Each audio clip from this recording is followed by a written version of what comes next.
একবার মুসা আলাইহিস সালাম বনী ইসরাইলের এক সমাবেশে ভাষণ দেওয়ার জন্য দাঁড়িয়েছেন। তাকে জিজ্ঞেস করা হলো, কোন ব্যক্তি সবচেয়ে বেশি জ্ঞানী? তিনি বললেন, আমি মুসা আলাইহিস সালাম। এর উত্তরে আল্লাহ তার প্রতি অসন্তুষ্ট হলেন, কেননা তিনি জ্ঞানের উৎস হিসেবে আল্লাহর কথা বলেননি। আল্লাহ মুসা আলাইহিস সালামকে বললেন, দুই নদীর সংযোগস্থলে আমার এক বান্দা আছে, সে তোমার চেয়েও বেশি জ্ঞানী। মুসা আলাইহিস সালাম আওয়াজ করলেন, হে আমার রব, তার কাছে পৌঁছাতে কে আমাকে সাহায্য করবে? আল্লাহ বললেন, তুমি একটি মাছ ধরে এক থলির মধ্যে রাখো, যেখানে গিয়ে তুমি মাছটা হারিয়ে ফেলবে সেখানেই তিনি আছেন। মুসা আলাইহিস সালাম একটি মাছ ধরে থলির মধ্যে ভরে রাখলেন। এরপর তিনিও তার সঙ্গী ইউশা ইবনে নুন যেতে যেতে একটি পাথরের কাছে পৌঁছে সেখানে মাথা রেখে বিশ্রামে বসলেন। মুসা আলাইহিস সালাম ঘুমিয়ে পড়লেন। মাছটি নড়াচড়া করতে করতে থলি হতে বেরিয়ে নদীতে নেমে গেল। আল্লাহ মাছটির চলার পথে পানির গতি স্তব্ধ করে দিলেন। মাছটির চলার পথ সুড়ঙ্গের মতো হয়ে গেল। এরপর মুসা আলাইহিস সালাম ও ইউশা ইবনে নুন বাকি রাত ও সমস্ত দিন পথ পেরিয়ে গেলেন। পরদিন ভোরে মুসা আলাইহিস সালাম তার যুবক সঙ্গীকে বললেন, আমার সকালে নাস্তা নিয়ে এসো, সফরের কারণে আমি খুব ক্লান্ত। আসলে মুসা আলাইহিস সালাম আল্লাহর নির্দিষ্ট স্থানটি অতিক্রম না করা পর্যন্ত সফরে কোনো ক্লান্তি অনুভব করেননি।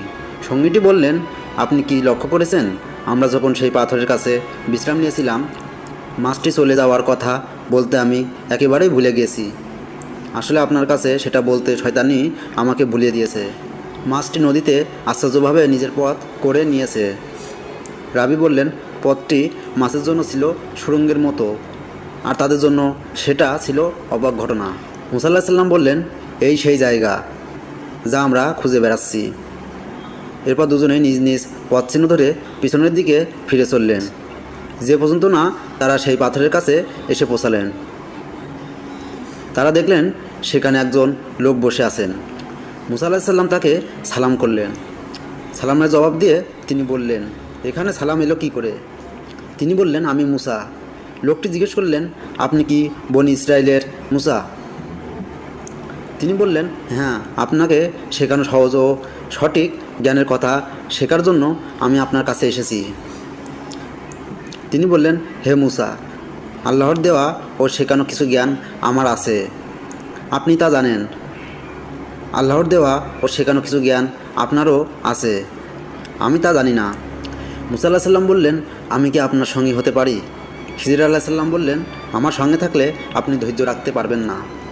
তাছাড়া যার রহস্য আপনার জানা নেই, সেই সব ব্যাপার আপনি ধৈর্য রাখবেন কি করে?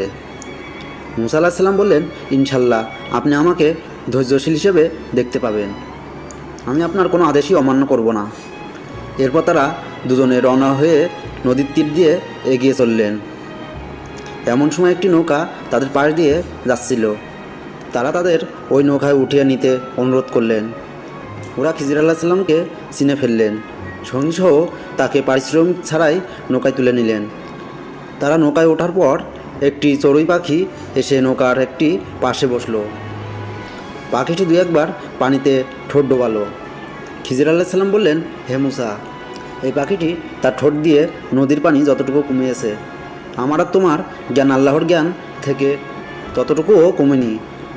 এরপর খিজির আলাইহিস সালাম হঠাৎ একটি কোটান নিয়ে এসে নৌকার একটি তক্তা ফুটো করে ফেললেন। মুসা আলাইহিস সালাম হঠাৎ দেখতে পেলেন তিনি নৌকা ফুটো করে দিয়েছেন। মুসা আলাইহিস সালাম বললেন, আপনি এ কী করলেন? লোকেরা আমাদের মজুরি ছাড়াই নৌকায় তুলে নিল, আর আপনি ওদের নৌকার যাত্রীদের ডুবিয়ে দেওয়ার জন্য নৌকাটি ফুটো করে দিলেন।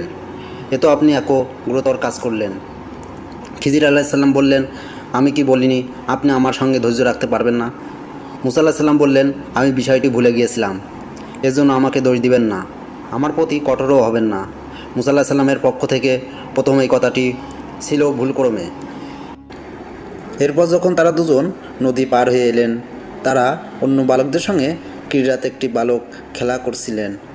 খিজির আলাইহিস সালাম তার মাথাটি ধরে নিজ হাতে ঘাড় থেকে আলাদা করে ফেললেন। মুসা আলাইহিস সালাম তাকে বললেন, আপনি একটি নিষ্পাপ বালককে বিনা অপরাধে হত্যা করলেন, নিশ্চয় আপনি একটা অন্যায় করলেন।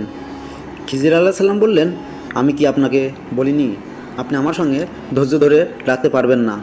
মুসা আলাইহিস সালাম বললেন, এরপর যদি আমি আপনাকে আর কোনো বিষয়ে জিজ্ঞেস করি, আপনি আমাকে আর আপনার সঙ্গে রাখবেন না, কারণ আপনার অজর অপত্তি চূড়ান্ত হয়েছে। আবার তারা চলতে লাগলেন। অবশেষে তারা একটি জনপদে এসে পৌঁছালেন। গ্রামবাসীর কাছে তারা খাওয়া চাইলেন, কিন্তু তারা তাদের খাবার দিতে অস্বীকৃতি করলো। সেখানে তারা একদিকে ঝুঁকে পড়া একটা দেওয়াল দেখতে পেলেন। সেটি ভেঙে পড়ার অতিক্রম হয়ে গিয়েছিল। খিজির আলাহ সাল্লাম সেটি নিজের হাতে সোজা করে দিলেন। মুসা আলাহ সাল্লাম বললেন, মানুষগুলো এমন যে আমরা এলাম অথচ তারা আমাদের না দিল খাওয়ার, না দিল অতিথ্য, অথচ আপনি ওদের দেওয়াল ছাড়িয়ে দিলেন। আপনি ইচ্ছা করলে এর বদলে মজুরি নিতে পারতেন। খিজির আলাহ সাল্লাম বললেন, এখানে আপনার আমার মধ্য বিচ্ছেদ হলো, তবে যে ঘটনাগুলোতে আপনি নিজের ধৈর্য ধরে রাখতে পারেননি সেসবের রহস্য আপনাকে আমি জানিয়ে দিচ্ছি।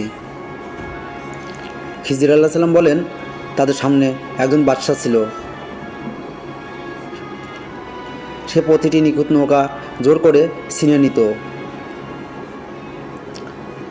সেই ছেলেটি ছিল কাফের, তার মা বাবা ছিলেন মুমিন। আর যে পাঁচিলটি পড়ে যাওয়ার মুখোমুখি হয়ে গিয়েছিল, সেই পাঁচিলের তলে দুই এতিমের ধন সম্পদ রয়েছে। আল্লাহ আমার কাছে সবই ওই করে পাঠিয়ে দিয়েছেন।